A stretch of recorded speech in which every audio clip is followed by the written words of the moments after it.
Om Shanti. VCD 3673. Morning class dated 22nd November 1968.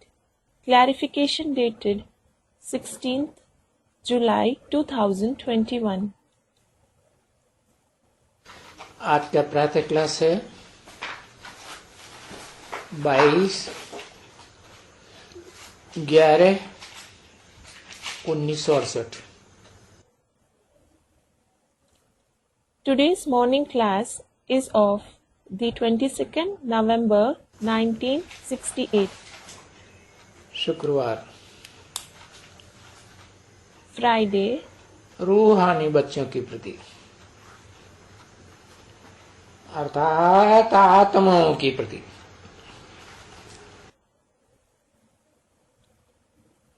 Towards the spiritual children, meaning towards the souls. अभी पुरुषोत्तम संगम युग में अपन को आत्मा तो समझना है ना।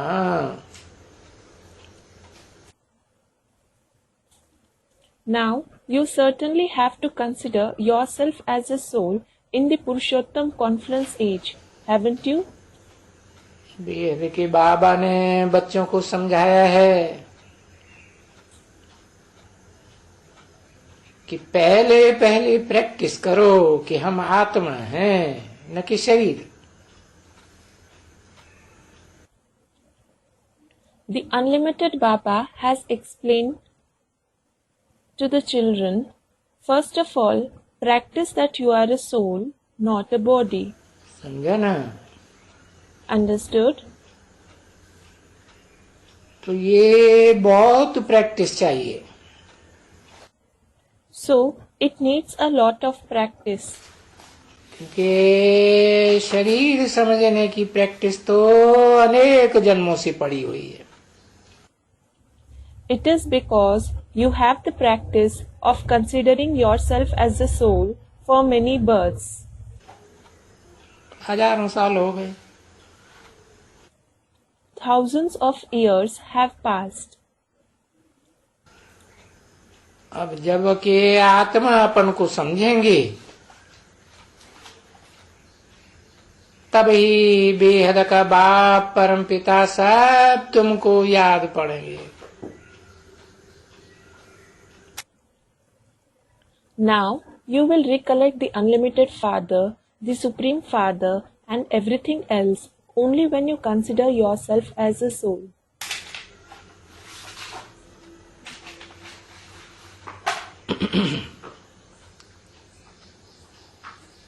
अगर आत्मा समझने का पुरुषार्थ नहीं करेंगे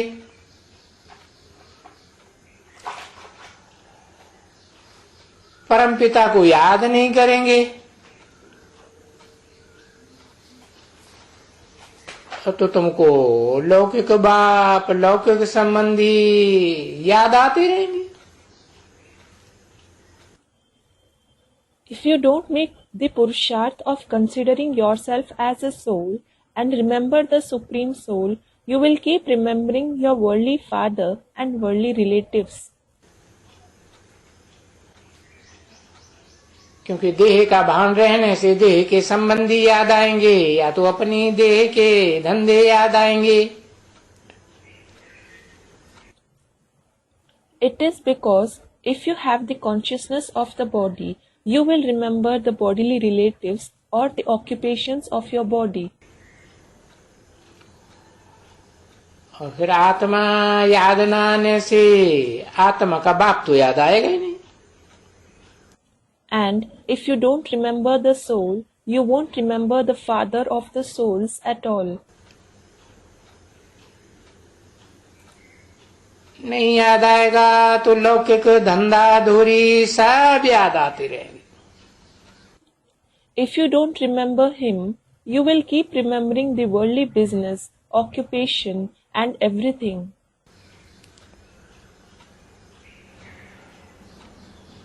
इसलिए पहले तुम्हारी प्रैक्टिस होनी चाहिए कि हम आत्मा हैं। अच्छी प्रैक्टिस होनी चाहिए। This is why, first of all, you should have the practice to consider yourself as a soul. You should have good practice. और आत्मा समझने की अच्छी प्रैक्टिस होगी तो बाप बेहद का आत्माओं का ऑटोमेटिकली याद पड़ेगा.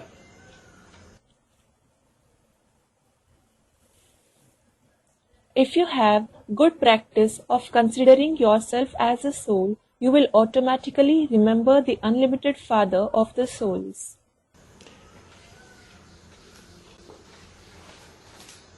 क्योंकि यहाँ बाप शिक्षा दे रहे हैं कि अपन को आत्मा समझो, देह न समझो. It is because the Father is teaching here. Consider yourself as a soul. Don't consider yourself as a body.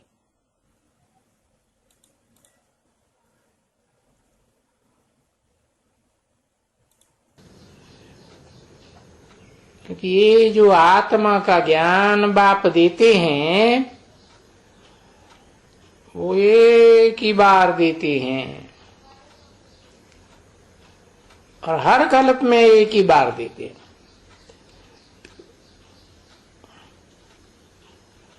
और पुरुषोत्तम संगम युग में ही देते हैं.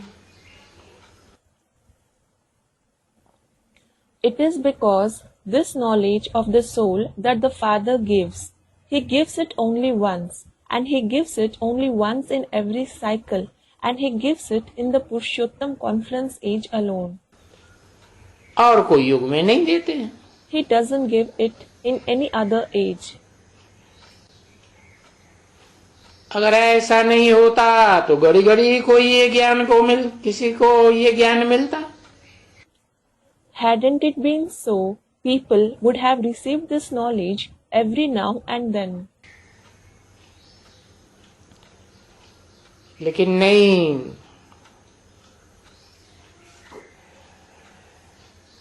एक ही बार फिर 5000 वर्ष के बाद तुमको ये समझानी मिलती है. But no, you get this explanation only once after 5000 years. कि अपन को आत्मा समझो, देह न समझो. Consider yourself as a soul. Don't consider yourself as a body. तो आत्मा समझेंगे तो आत्माओं का बाप याद आएगा. If you consider yourself as a soul, you will remember the Father of the souls.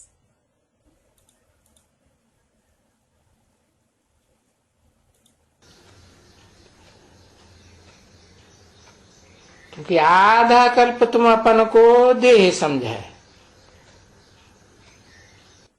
देह ही नहीं समझा है. देह को धारण करने वाली देह ही. It is because you have considered yourself as a body for half the cycle. You didn't consider yourself a soul. The soul, Dehi, that takes on the body, Deh. यानी ये सब ड्रामा के प्लान अनुसार हुआ है. It means all this has happened according to the drama plan. अभी इस पुरुषोत्तम संगम में फिर भी बाप कहते हैं मैं ड्रामा के प्लान अनुसार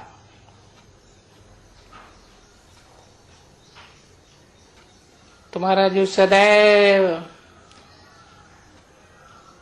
आत्मा ही बाप हूं. Still the Father says now, in this Purushottam Conference age, I am the Father of your soul forever according to the drama plan. यही कहा जाता है. हाँ, सुप्रीम बाप हूं आत्मा का.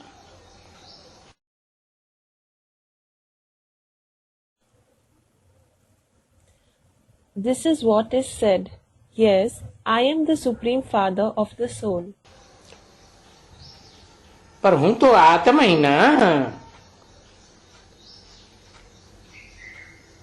मैं देहधारी तो नहीं हूं ना. But I am a soul anyhow, am I not? I certainly am not a bodily being, am I?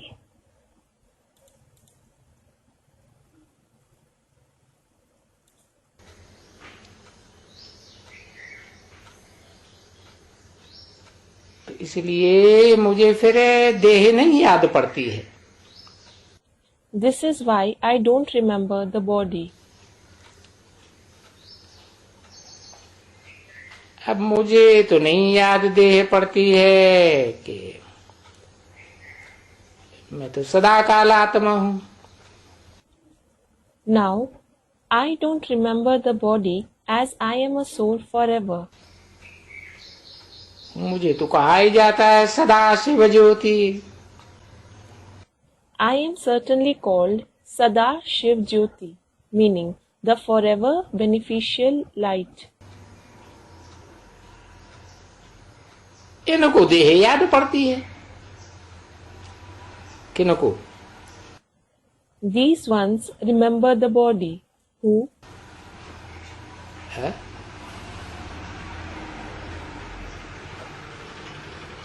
Brahma Saraswati को है। इनको माना बाप तो ब्रह्मा को। Brahma and Saraswati. These ones meaning the father. Student replies, Brahma. इनको कहा मैंने बहुवचन में बोला ना, इसको थोड़े ही कहा। When he said these ones, it was said in plural, wasn't it? It certainly wasn't said this one. इनको याद पड़ती है तो दो आत्माएं हैं। These ones remember.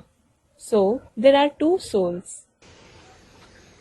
एक को इमर्ज करके बोलते हैं और दूसरी है सतयुग में जन्म लेने वाली कृष्ण की आत्मा, और यहाँ संगम युग में चतुर्मुखी संगठित ब्रह्मा का पार्ट बजाती है। तो इन दोनों को देह याद पड़ती है, बच्चों को भी याद पड़ती है।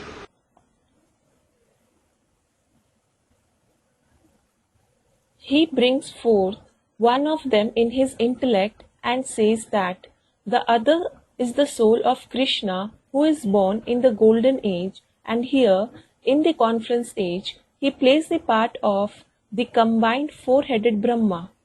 Both of them remember the body. The children also remember the body.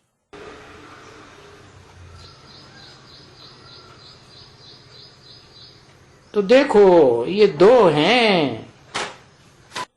So look, these are two souls. इस बात को समझो कि दो चीज है, कि दो बाप हैं। Understand this concept that there are two of them, that is, there are two fathers.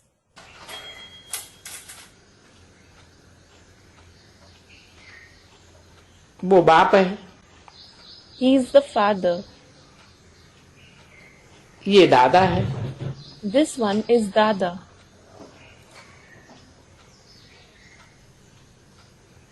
इनको बाप नहीं कहा जा सकता है। These ones can't be called the father. किनको? Who? है न ब्रह्मा को बाप कहा जा सकता है रूहानी आत्माओं का,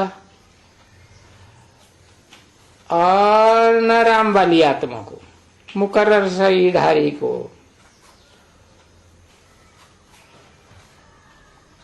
दोनों को आत्माओं का बाप नहीं कहा जा सकता।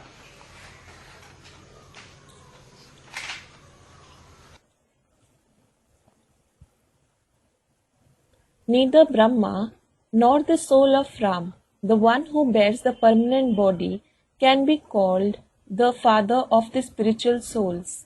None of them can be called the father of the souls. वास्तव में बेहद का बाप ये निराकारी है। In reality, the unlimited Father is the incorporeal one. और ये तो फिर भी साकारी। And this one is still corporeal. Prajapita Brahma तो साकारी, Prajapita Brahma is certainly corporeal. और प्रजापिता ब्रह्मा या संगठित चौमुखी ब्रह्मा, इनका असुल नाम तो ब्रह्मा तो नहीं है ना।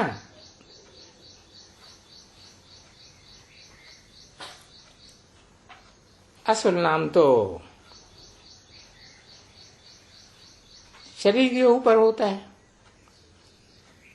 Prajapita Brahma is certainly corporeal, and the real name of Prajapita Brahma or the combined four-headed Brahma isn't Brahma, is it? The real name is given to the body. तो कुछ और नाम था, लेकिन बेहद का आत्माओं का बाप प्रवेश करते हैं तो नाम ब्रह्मा देते हैं। जिस तन में भी प्रवेश करेंगे तो ब्रह्मा नाम देंगे। They had some other name, but when the unlimited Father of the souls enters them, he names them Brahma. Be it anybody he enters, he will name it Brahma. तो शिव बाबा का तो असल नाम शिव ही है। The real name of Shiv Baba is just Shiv. असलियत में वो नाम बदलता नहीं है। That name doesn't change in reality. बिंदी का ही नाम शिव है, और वो तो सदाकाल निराकार बिंदी है। The name of the point itself is Shiv, and he is an incorporeal point forever. तो अभी तुमको वो जिसका नाम असुल है ही शिव नाम, वो ही है। So now you, that one whose name is just Shiv in reality, it is him. तो तो जैसे आत्मा तुम हो तैसे वो है। हाँ, वो सुप्रीम सोल है। ऊंचे ते ऊंची आत्मा, वो शरीर नहीं है।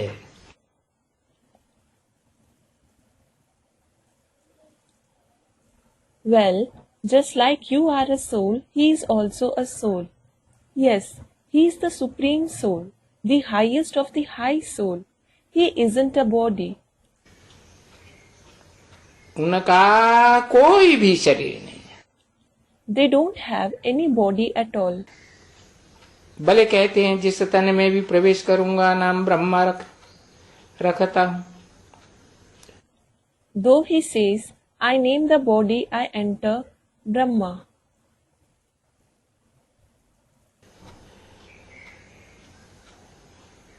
लेकिन ब्रह्मा नाम जो रखते हैं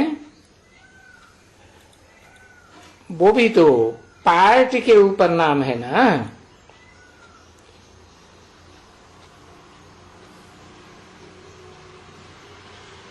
फिर यहाँ उनको क्यों कहा? उनको कोई भी शरीर नहीं है। But those who are named Brahma, they are certainly given that name according to the part they play, aren't they? Then why was it said, they here? They don't have any body? है मना मुकर्रर रथधारी में जब प्रवेश करते हैं और वो मुकर्रर रथधारी का पुरुषार्थ संपन्न होता है तो वो भी निराकारी बाप समान बन जाता है। तो उसको अपने शरीर से कोई लगाव रह जाता है? कोई लगाव नहीं। It means when he enters the permanent chariot and when his Purusharth becomes complete, he also becomes equal to the incorporeal father. So, does he have any attachment towards his body? He doesn't have any attachment.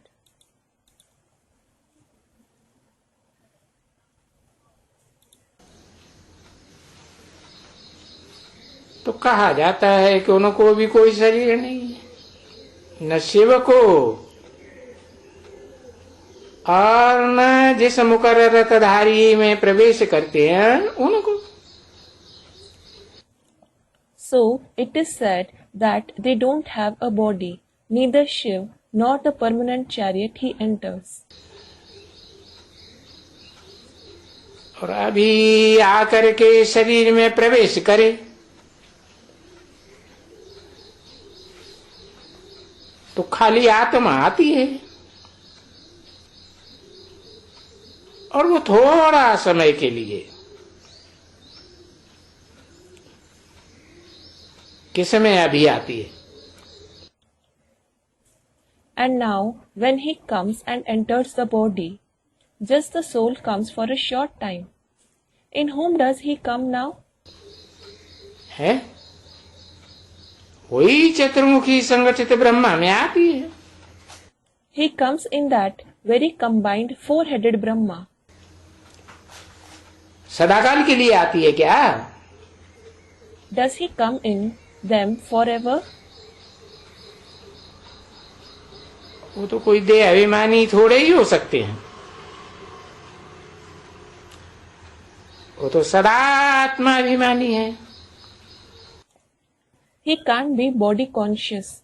He is certainly soul conscious forever. और देह अभिमानी तो वो हैं जो साकारी मनुष्य हैं, जिनको अपनी साकारी देह है. And it is the corporeal human beings, those who have their corporeal body, who are body conscious.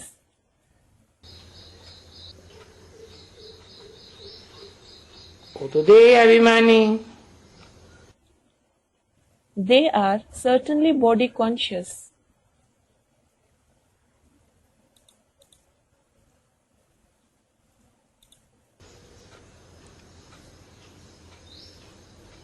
जो देह अभिमानी है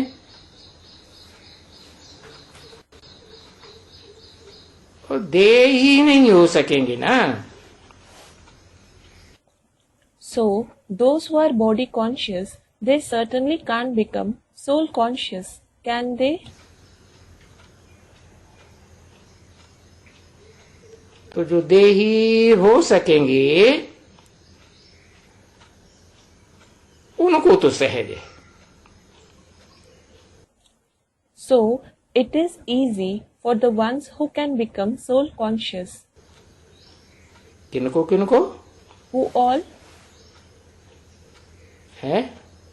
प्रजापिता ब्रह्मा को सहज है. सहज पुरुषार्थी हो जाता है. It is easy for Prajapita Brahma. He becomes an easy Purusharthi.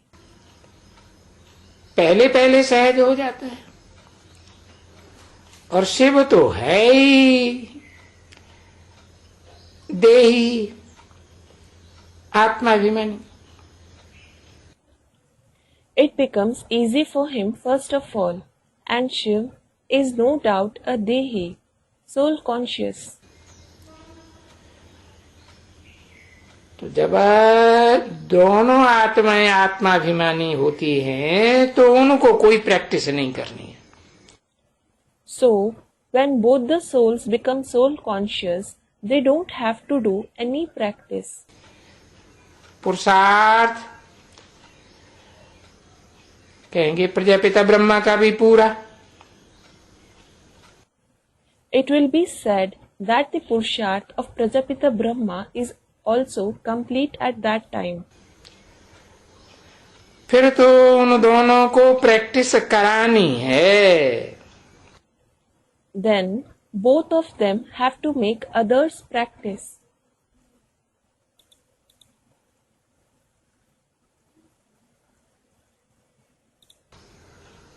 कौन सी प्रैक्टिस? कि अपन को आत्मा समझो और निराकारी बाप को याद करो। Which practice? Consider yourself as a soul and remember the incorporeal Father. और वो टीचर है, तो टीचर तो वो एक ही है, इसे कहते हैं supreme teacher. And he is the teacher. He alone is the teacher who is called the supreme teacher. और वो भी ऐसे ही कहते हैं, क्योंकि शरीर तो एक ही है ना, तो व्यक्तित्व तो एक ही हुआ। He also says the same. It is because the body is the same, isn't it? So the personality is also the same. Supreme कहेंगे तो कोई से टैली करेंगे ना। तुमको अभी अपन को आत्मा समझना पड़ेगा कि मैं आत्मा हूं।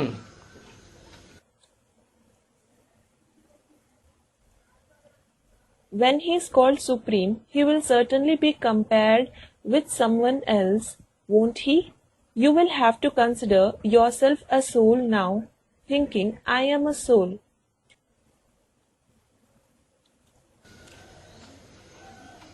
बार बार प्रैक्टिस करनी पड़ेगी कि मैं आत्मा हूं, आत्मा। You will have to practice time and again, I am a soul, I am a soul. वो जो मुसलमानों में कहा जाता है ना, अल्लाह हूं, अल्लाह हूं।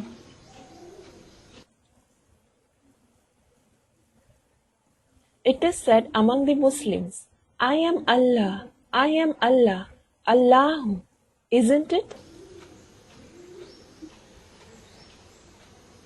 तो जो कहा जाता है तो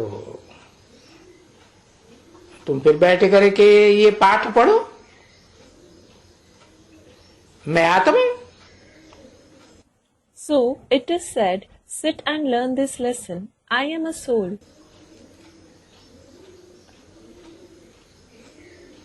बार बार बुद्धि में लाओ, मैं आत्मा हूं, मैं आत्मा हूं। वो परम पिता, मैं बाबा का बच्चा हूं, शिव बाबा का आत्मा हूं।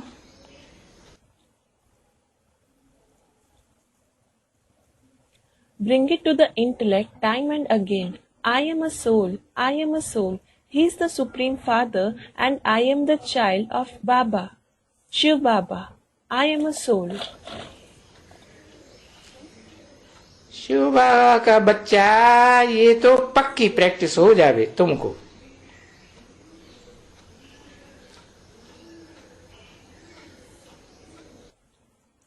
You should have this firm practice to remember that you are the child of Shiv Baba. बेहद का बाप तो वो कोई नई चीज नहीं बताते हैं।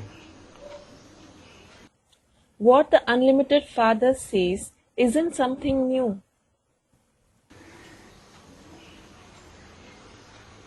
वो बोलते हो कि तुम आत्मा हो, देह नहीं हो। He says that you are a soul, you aren't a body.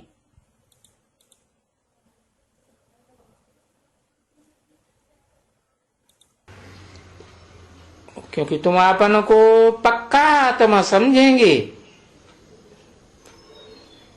तभी तुमको पक्का पक्का बाप भी याद पड़ेंगे। अगर आत्मा समझने में कच्चा होगा, कुछ न कुछ देहभान होगा, तो फिर बाप को भी पूरा याद नहीं कर सकेंगे, थोड़ा थोड़ा याद करेंगे। It is because you will be able to remember the Father firmly only when you consider yourself as a soul firmly. If you are weak in considering yourself as a soul, if there is body consciousness to some extent, you won't be able to remember the Father completely either. You will remember him to some extent.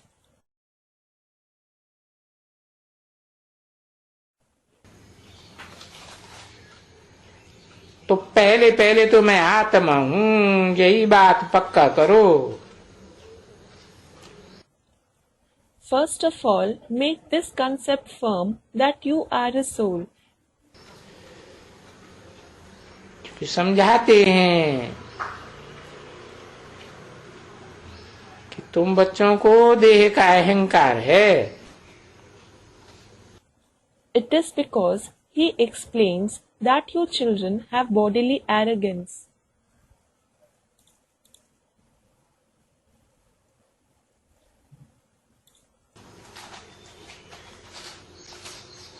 और वो देह का अहंकार है, तो अहंकार तो है द्वापर युग से, परंतु वो भले सतयुग से लेकर के भी है, तो परंतु वहां अपन को आत्मा समझते हैं। You certainly have that bodily arrogance from the copper age, although it does exist from the golden age. They consider themselves as a soul there. दूसरों को भी आत्मिक स्थिति आत्मा देख, दूसरों की भी आत्मा देखते हैं। They see the others as a soul too. तो आत्मिक स्मृति खास रहती है। They especially have the awareness of the soul. परंतु अभी तो देह का तुमको अहंकार रहता है। But now you certainly have the bodily ego. और देह का अहंकार में रहना ये कोई तुमको सिखलाती तो नहीं है,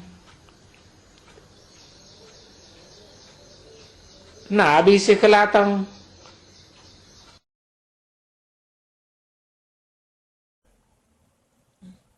And no one teaches you to be bodily egoistic. I don't teach you that now either.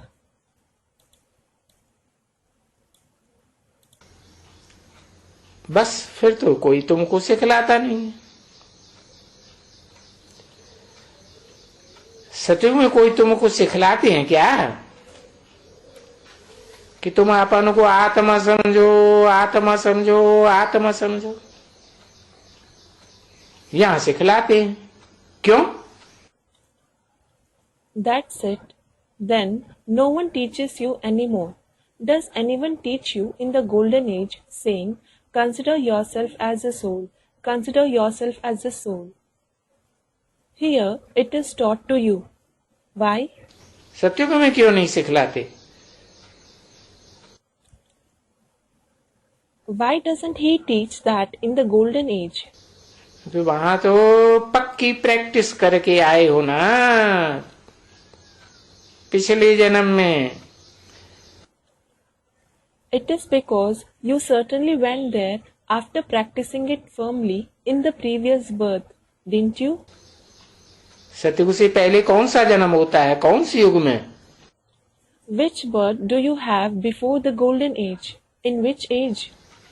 पुरुषोत्तम संगम युग में जन्म होता है ना। You have a birth in the Purushottam Confluence age, don't you?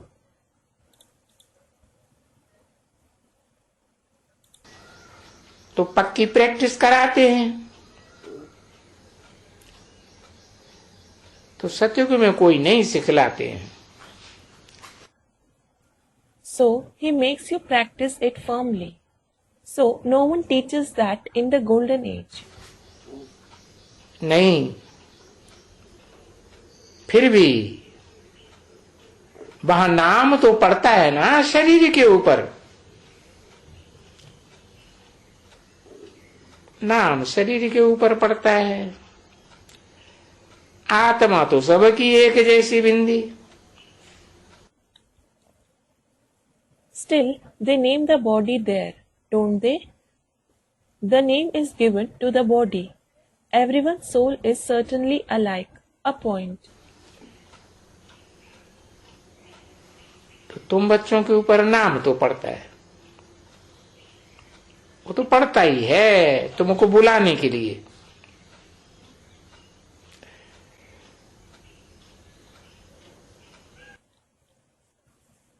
So, you children are certainly given a name. You certainly are given a name in order to call you. वहां देह अभिमानी हो, परंतु यहां से जो प्रैक्टिस ले गए हो, या कहें inheritance, You are body conscious there, but the practice which you have taken from here, or it will be called inheritance. तो वो तुमको पद मिलता है, नंबरवार पुरुषार्थ अनुसार। You certainly attain position number-wise according to the Purusharth.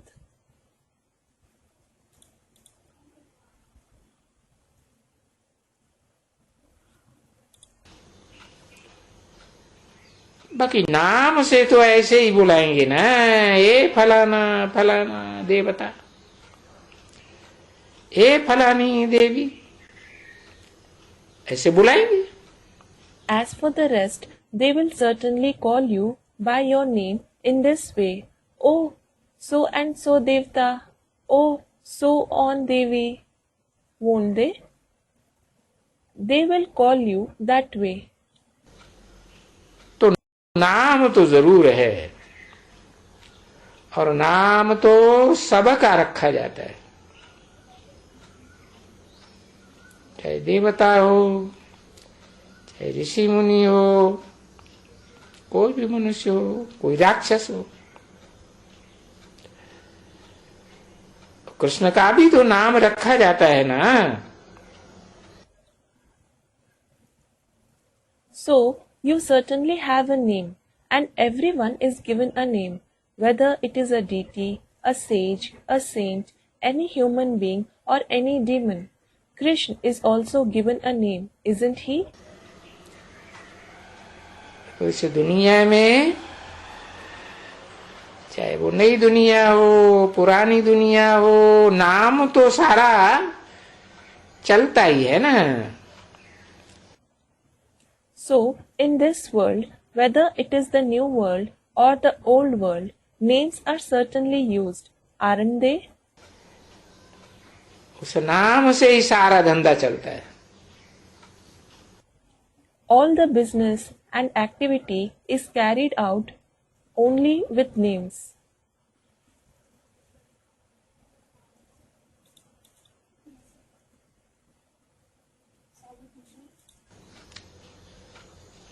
नाम बिगड़ तो चल ही न सके। It can't go on without names at all. तो ऐसे मत समझो कि वहां सतयुग त्रेता में भी कहते हैं कि तुम अपन को आत्मा समझो।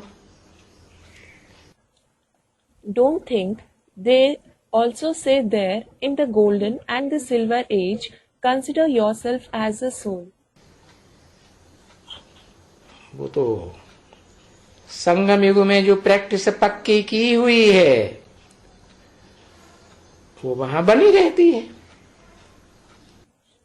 The practice that you have made firm in the confluence age continues there. और फिर बात हो ऐसा जैसा बाप जैसा कोई टीचर मिलता ही नहीं है जो सदा काल आत्म की स्थिति में रहने वाला हो।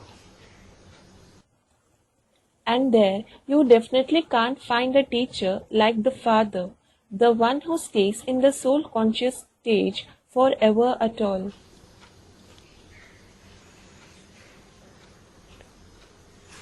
न ये जो तुम यहां से ले जाते हो पढ़ाई में कि वहां भी तुम आत्माभिमानी हो करके रहना, ऐसे भी नहीं है। You don't take this knowledge from here that you should stay in the soul conscious stage there as well. It isn't so either. ये तुमको अभी क्यों इस समय में सिखलाते हैं? इसलिए सिखलाते हैं क्योंकि तुम्हारे ऊपर पाप चढ़ा हुआ है. Why does he teach you at this time? He teaches because you have accumulated sins. देह अभिमान होने से पाप चढ़ता है.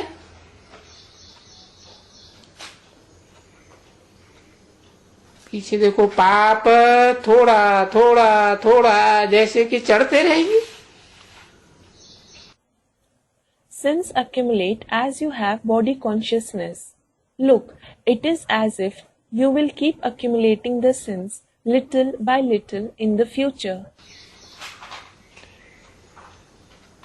यहां तक चढ़ते रहेंगे कि तहां तक फुल तमो प्रधान बन जाते. You will keep accumulating sins until you become full tamo pradhan. तो वहां कोई तुमको समझाने वाला नहीं होता है.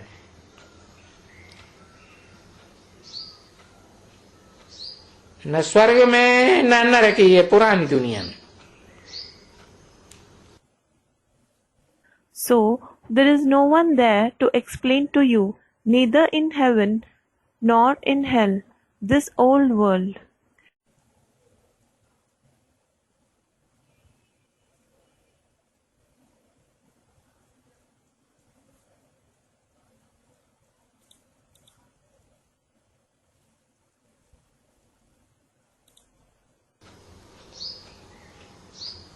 न कोई समझानी मिलनी है कि अपन को आत्मा समझो. अरे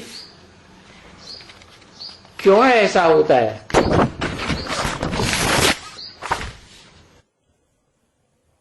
You aren't going to receive any explanation to consider yourself as a soul. Arey, why does it happen so? हाँ? वो तो यहां समझाया जाता है. तो जो तुम्हारी आत्मा ये तमो प्रधान है, ये पाप आत्मा बन गई है. वो तो पाप खलास होता है ना.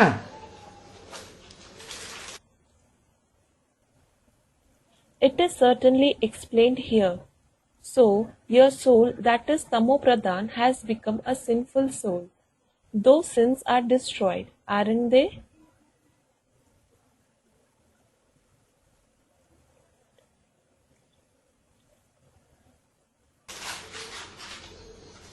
बाईस 11/1968 की प्रातः क्लास का दूसरा पेज, दूसरी line. Second page of the morning class dated 22nd November 1968. Second line. तो जो जो पाप जमा हुआ है आधा कल्प का, वो तो खलास होता जाएगा.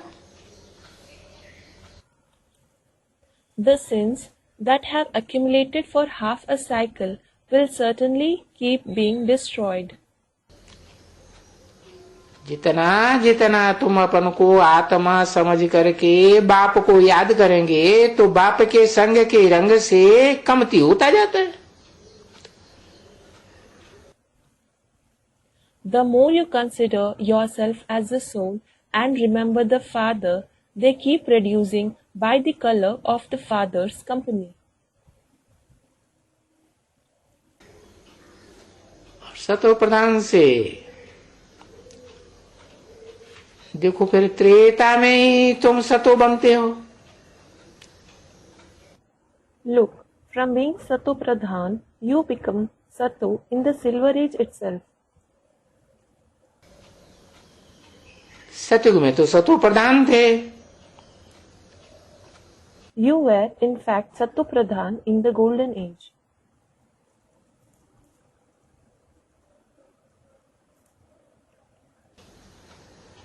तो वो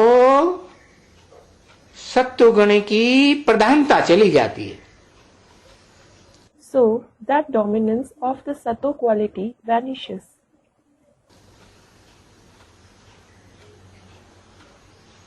तो वो तो तुमको वर्षा मिला हुआ है ना, आधा कल्प सात्विक स्टेज में रहने का।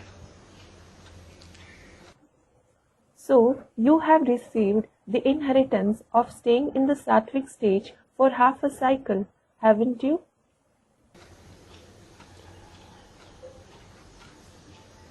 वो फिर खलास होता जाता है। Later it keeps diminishing.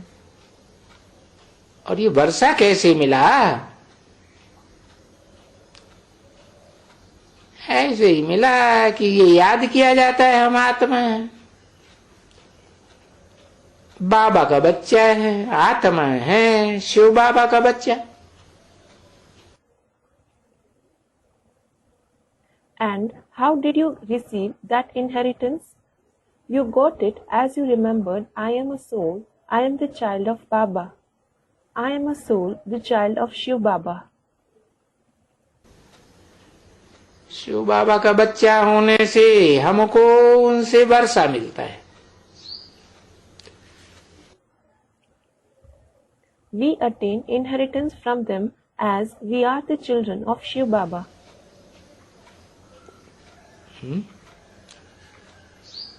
फिर उनसे वर्षा मिलता है।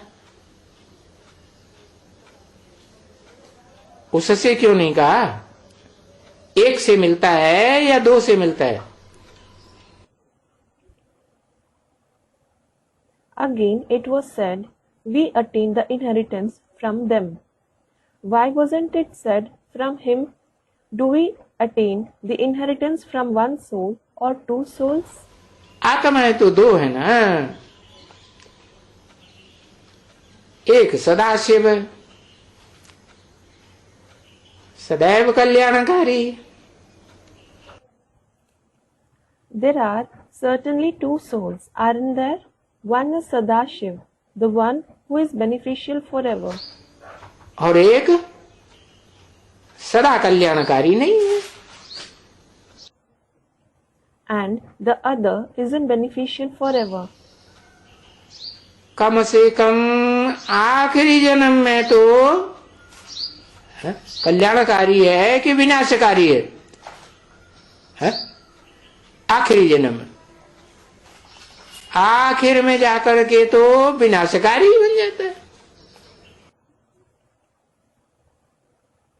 At least in the last birth, is he beneficial or destructive?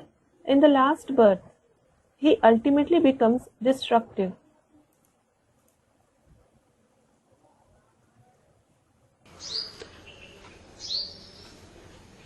तो बाबा हमको ये शिक्षा समझाते हैं, समझाते हैं तभी तो बाबा कहा ना। So Baba explains this lesson to us. He explained to us, only then he is called Baba, isn't he? तो बाहर नई दुनिया में तो टीचर नहीं मिलता जो तुमको ये सारे विश्व का चक्कर का ज्ञान सुनावे। You don't find any teacher there in the new world who would narrate and speak about the knowledge of this entire cycle of the world to you. और बोले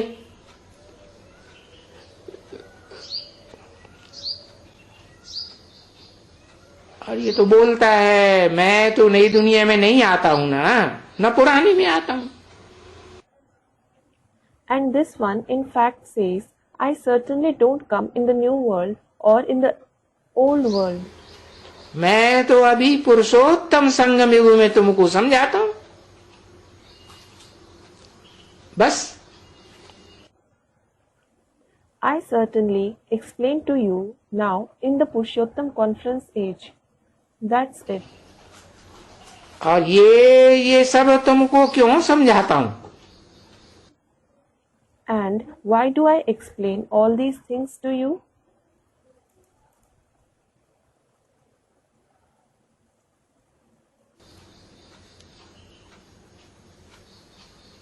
तुमको कोई सतयुग में नहीं आत्माभिमानी बन करके बाप को याद करना है।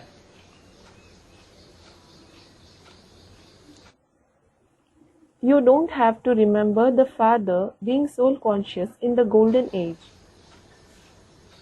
क्यों? Why? क्यों नहीं याद करना?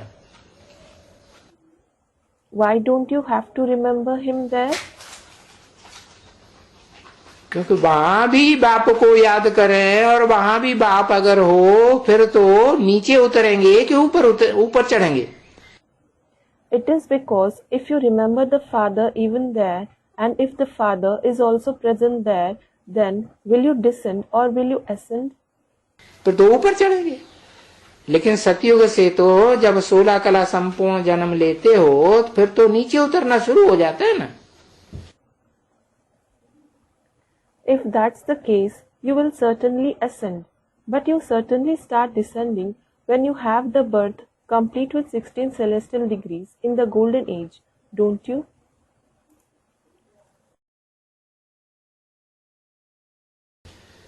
है? देह को याद करते हो या नहीं करते हो सतयुग में? आंखें भी देह का अंग है ना, श्रेष्ठ अंग याद आता है। Do you remember the body in the golden age or not? Yes, the eyes are also a part of the body, aren't they?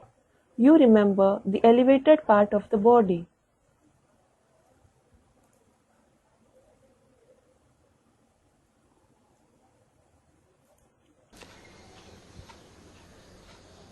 जो भ्रष्ट अंग हैं वो नहीं याद आते, धीरे धीरे उतरना होता है।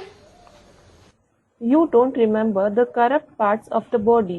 You descend slowly. तो याद करने की शिक्षा वहां नहीं मिलती है।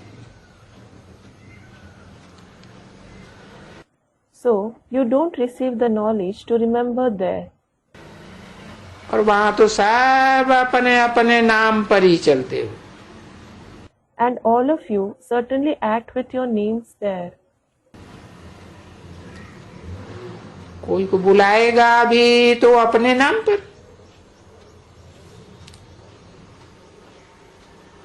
तो यहां भी बुलाएगा सब अपने नाम पर।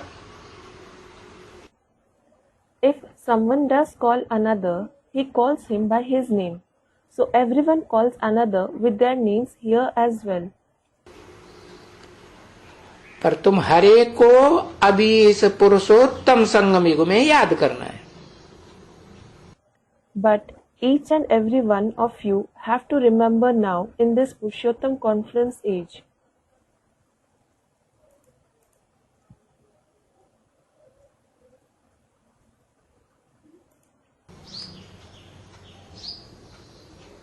क्योंकि पाप आत्मा से पुण्यात्मा बनते हैं, याद से ही बनते हैं। और सतयुग में तो है ही पुण्यात्मा देवात्माएं। It is because you become a noble soul from a sinful soul. You become that only through remembrance. And certainly there are noble deity souls in the golden age.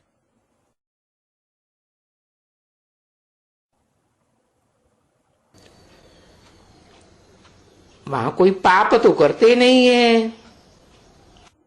As a matter of fact, you don't commit any sins there. तो सतयुग में तो कोई दरकार ही नहीं है अपन को आत्मा समझने की। So there isn't the need to consider yourself as a soul in the golden age.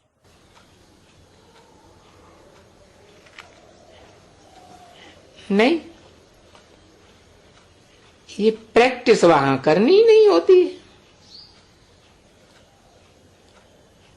Automatic याद रहता है। No, you don't need to practice that there at all. You remember it automatically. क्योंकि ये आत्म की स्थिति में रहने का तो तुमको फल मिल जाता है। It is because you receive the fruit of staying in the soul conscious stage there. और वहां तुमको कोई आत्मिक स्थिति में रहने की, आत्मा समझने की शिक्षा नहीं मिलती है.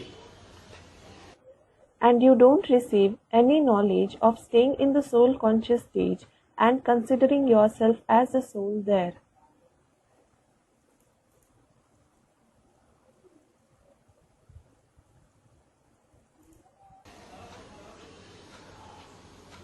और न कोई ये शिक्षा यहां से ले जाते हो, तो तुम नई दुनिया में कोई ज्ञान भी नहीं ले जाते हो. You don't take that knowledge from here either. You don't take any knowledge to the new world. न ज्ञान ले जाते हो, न योग ले जाते हो, ये भी नहीं, तो ज्ञान भी नहीं ले जाते. Neither do you take knowledge, nor do you take yoga. You don't take this. You don't take the knowledge either. ये ज्ञान और योग अभी के लिए है, जबकि तुमको पतित से पावन बनना है. This knowledge and yoga are for now, when you have to become pure from impure. फिर तो समझते हो ना. देखो चंद्रमा है, वो थोड़ी थोड़ी वो तहा के घटते घटते लीक जाके बचती है. Then you do understand, don't you? Look, there is the moon. Just the crescent is left as it wanes gradually.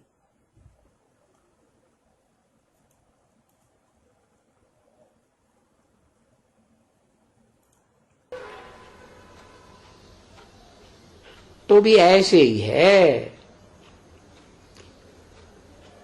इसमें मुझो नहीं. The same concept is applicable here as well. Don't get confused in it. और कभी कुछ समझ में नहीं आवे तो आए करके पूछो. कोई आए करके बाबा से पूछते हैं तो बाबा खुश होते हैं. And if you ever don't understand anything, come and ask Baba. Baba becomes happy if someone comes and asks him something.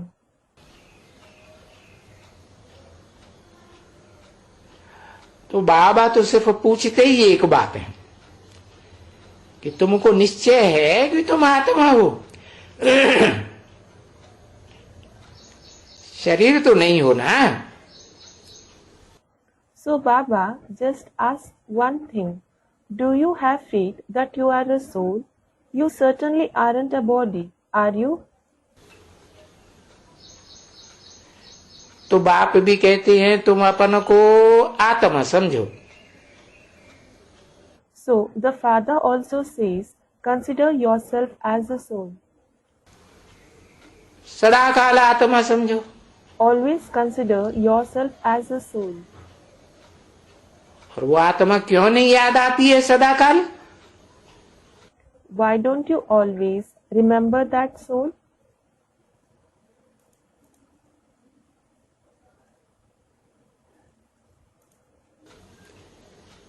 क्योंकि आत्मा ही तुम्हारी तमो प्रधान बन गई है.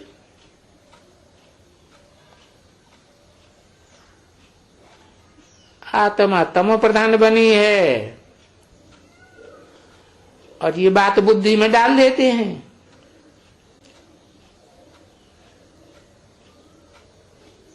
कि सतो प्रधान जो आत्मा तुम्हारी थी नई सृष्टि में, स्वर्ग में, वो दिन प्रतिदिन तुम्हारी वो कमती होती जाती है. It is because your soul itself has become Tamo Pradhan. The soul has become Tamo Pradhan, and they put this idea in the intellect that your soul, which was Sato Pradhan in the new world, in heaven, its power keeps reducing day by day. प्रधानता खत्म हुई तो त्रेता में सात्विकता आ गई। त्रेता में सतो प्रधान तो नहीं कहेंगे। When the dominance of Sat ends, there was just Satvikta in the Silver Age. It certainly won't be said that the deities are Satopradhan in the Silver Age.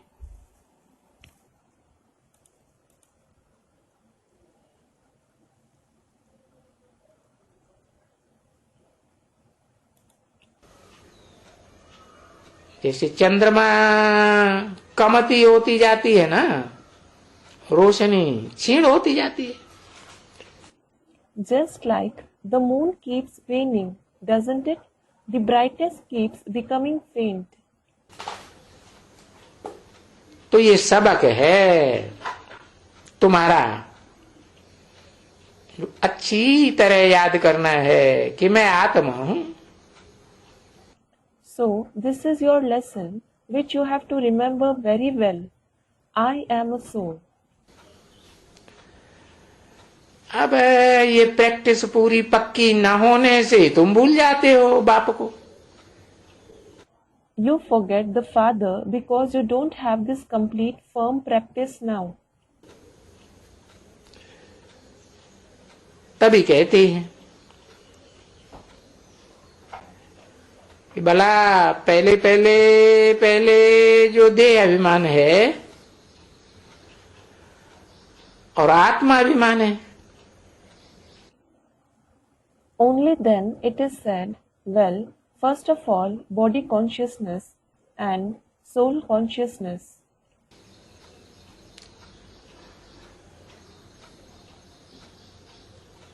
तो पहले तो आत्मा अभिमानी बनना पड़े। So you have to become soul conscious first. ये मूल बात है। That is the main thing. और जब आत्मा अभिमानी बनेंगे पीछे तो बाप ही याद पड़ेगा। And when you become soul conscious, you will only remember the Father in the end. Om Shanti. Om Shanti.